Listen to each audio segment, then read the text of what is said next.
Welcome back my YouTube channel Apoorva library. तो आज फिर से हम लोग कल लास्ट डे हम लोगों ने मैथमेटिक्स के ही कॉलम क्लासिफिकेशन पे मैथमेटिक्स पे ही हम लोगों ने क्वेश्चन किया था। मैंने आपको बोला था कि नेक्स्ट क्वेश्चन में फिर हम लोग मिलते हैं। तो कॉलम क्लासिफिकेशन के मेन क्लास चैप्टर मैथमेटिक्स, जिसका मेन क्लास होता है बी, ठीक है, आप लोग को पता है। तो आज का क्वेश्चन है Diophantine equation theory. Diophantine equation theory को हम लोग मैथमेटिक्स में कैसे सॉल्व करेंगे वो जानेंगे। तो मैंने लास्ट क्लास में भी आपको बताया था कि मेन क्लास ही हमें क्वेश्चन में पहले आइडेंटिफाई करना है।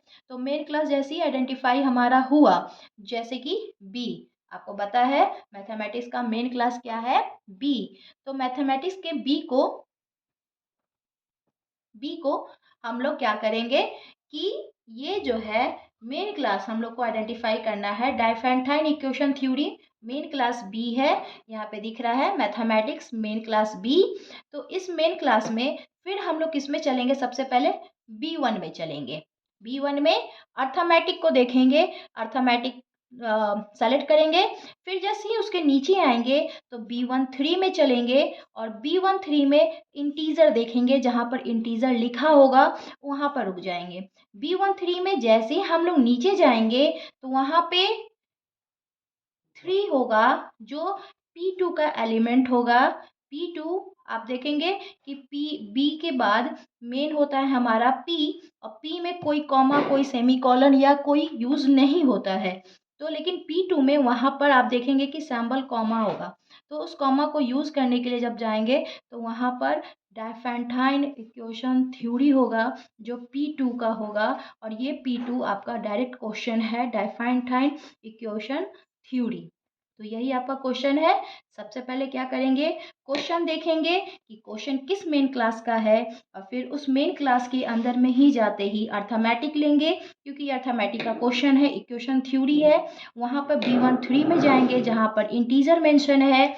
इंटीजर मेंशन के बाद हम लोग B13 में आएंगे। B13 में P2 में 3 नंबर जो है वो हमारा डाइफेंटाइन इक्वेशन थ्योरी है।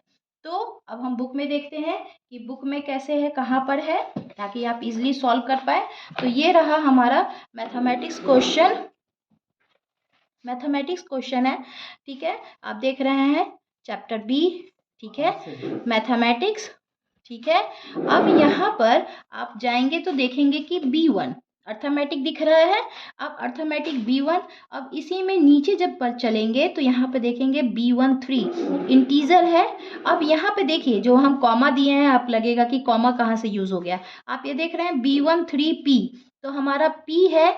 B13 के बाद कोई सिंबल नहीं है, सीधे P है। लेकिन P2 के लिए यहाँ पे कॉमा का यूज हुआ है, आपको दिख रहा होगा। आप इसको लार्ज करके भी देख सकते हैं, जिनको नहीं दिख रहा होगा। यहाँ पे P2 है तो फोकी इन P यहाँ पे दिख रहा है। फोकी इन P में अगर होगा तो हमें कोई सैंबल नहीं देना है।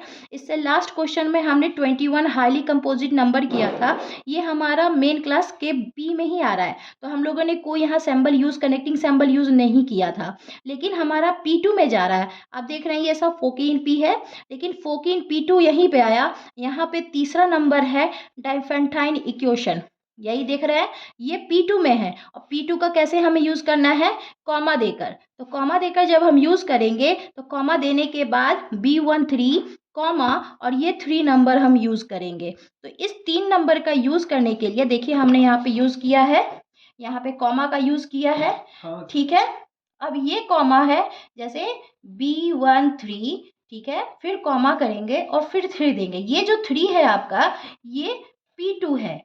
B13 के बाद आप वहाँ पे देखे हैं कॉमा है और P2 है, तो इस P2 की जगह हमें ये 3 नंबर यूज करना है, इसीलिए यहाँ पे कॉमा का यूज हुआ है, ठीक है। तो इस तरह से हमारा जो क्वेश्चन था डाइफेंटाइन इक्वेशन थ्योरी, वो हमें यूज कर लिया है, ठीक है। डाइफेंटाइन इक्वेशन थ्योरी पूरा का पूरा क्वेश्चन मिल गया है। कॉमा क्यों यूज हुआ ये आपको पता चल गया। आपका B13 के बाद P होता है और यहाँ पे कॉमा देके P2 है। तो जब आप सॉल्व करेंगे तो P के अंदर हमारा डाइफेंटाइन इक्वेशन थ्योरी नहीं है, P2 में हमारा डेफेंटाइन इक्वेशन थ्योरी है, उसके लिए हमें ये कॉमा का यूज़ करना है, इसीलिए मैंने यहाँ पे कॉमा का यूज़ किया है। तो आपका सोल्यूशन क्या हो गया, B13, 3। ये आपका ये हो गया डेफेंटाइन इक्वेशन थ्योरी। ठीक है, तो इस तरह से हम क्वेश्चन सॉल्व करेंगे। आप लोग को पसंद आ रहा हो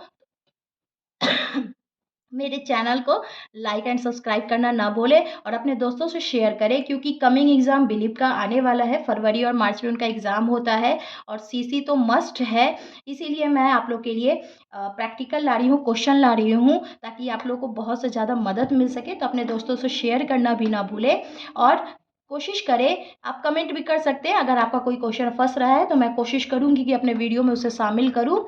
ठीक है, तो इस तरह से मेन क्लास आप याद रखें, क्वेश्चन कैसे आइडेंटिफाई होगा, कैसे सॉल्व होगा। अगर जैसे ही आप मेन क्लास आइडेंटिफाई करते हैं ना, आपका आधा से ज़्यादा क्वेश्चन सॉल्व हो जाता है। तो आप मेन क्लास पहले सॉल्व करें, जैसे Diophantine equation theory main class B है, मेन क्लास में B1 में जाएंगे, B1 के बाद B13 में जाएंगे। B13 में हमारा P में हमें डेफेंटाइन इक्वेशन थ्योरी नहीं मिला, तो हम P2 में जाएंगे और P2 में हमें डेफेंटाइन इक्वेशन थ्योरी मिला है, तो उसका सिंबल, कनेक्टिंग सिंबल बहुत ही इंपॉर्टेंट होता है। कनेक्टिंग सिंबल हम यूज़ करेंगे और जो नंबर वहाँ पर है बस उस नंबर को वहाँ पे डाल देंगे। ठीक है, तो मेरे चैनल को लाइक एंड सब्सक्राइब करना ना भूलें। नेक्स्ट वीडियो में मिलते हैं कल। Thank you.